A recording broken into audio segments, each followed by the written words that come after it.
دیکھیں سب سے بنیادی چیز یہ ہے کہ عورت کو جو سسرال کی طرف سے ملتا ہے اس کی دو صورتیں ہیں.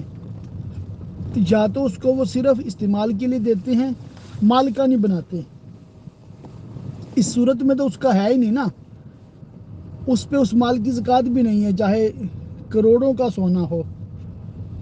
سمجھے بات؟ تو وہ عورت کے پاس ہے جب تک اس شوہر کے نکاح میں ہے. اگر طلاق ہوتی ہے تو وہ اس کو واپس کرنا پڑتا ہے.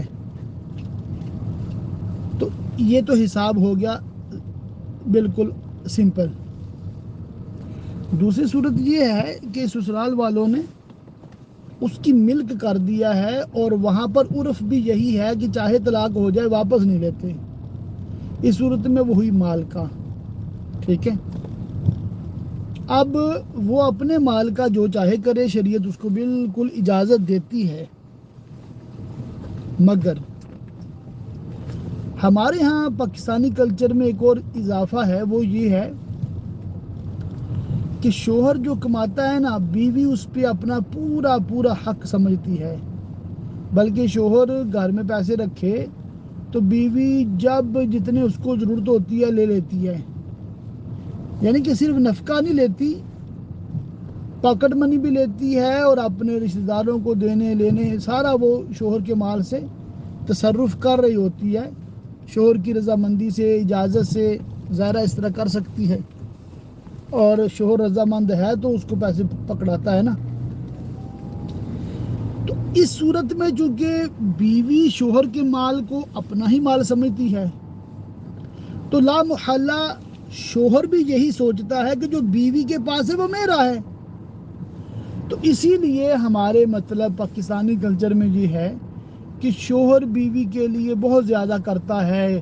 بعض کا تو پراپرٹیاں خرید کر اس کے نام کر رہا ہوتا ہے، زیور دے رہا ہوتا ہے، جولری، نیکلس، چوڑیاں، کانٹے، انگوٹھیاں، مختلف مواقع پہ مطلب ویڈنگ اینیورسری ہے، برتھ ڈیز ہیں، یا کوئی اور مطلب بچہ ہوا، بلا دریغ دے رہا ہوتا ہے. اور اس کو بھی پتا ہوتا ہے کہ یہ میرے ہی پیسے ہیں، بس ایک جیب سے نکال کے میں نے دوسری جیب میں رکھ لیے ہیں.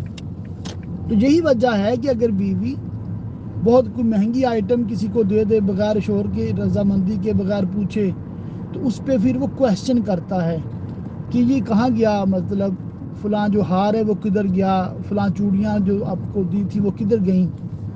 تو یہ اس کا پوچھنا اس بات کی علامت ہے کہ اس نے یہ سمجھا تھا کہ میری بیوی اس کی حفاظت کرے گی، سنبھال کے رکھے گی، اس لیے نہیں اس نے پکڑائے تھے کہ کسی اور کو دے دیں. بعض اوقات شوہر بیوی کو لاکھ دے دیتا ہے اور بیوی اپنی ذات پہ پورا لاکھ خرچ لیتی ہے، شوہر کو کوئی تکلیف نہیں ہوتی.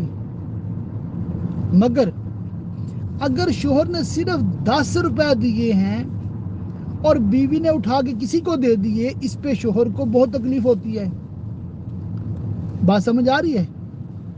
مطلب یہ ہے کہ میاں بیوی کے جو بھی معاملات ہیں نا، ان کو ایک دفعہ بیٹھ کے ڈسکس کرنا چاہیے بھی ہم کیا کیا کر سکتے ہیں، کیا نہیں کر سکتے. تو یہ ہوتا ہے سمجھوتا، کمپرومائز، انڈرسٹینڈنگ.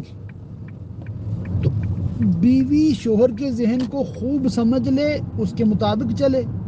اسی طرح شوہر بھی بیوی کے ذہن کو سمجھ لے اور اس کے مطابق اس کے ساتھ سلوک کرے تو انشاءاللہ تعالی گھر بچا رہے گا، گھر خراب نہیں ہوگا.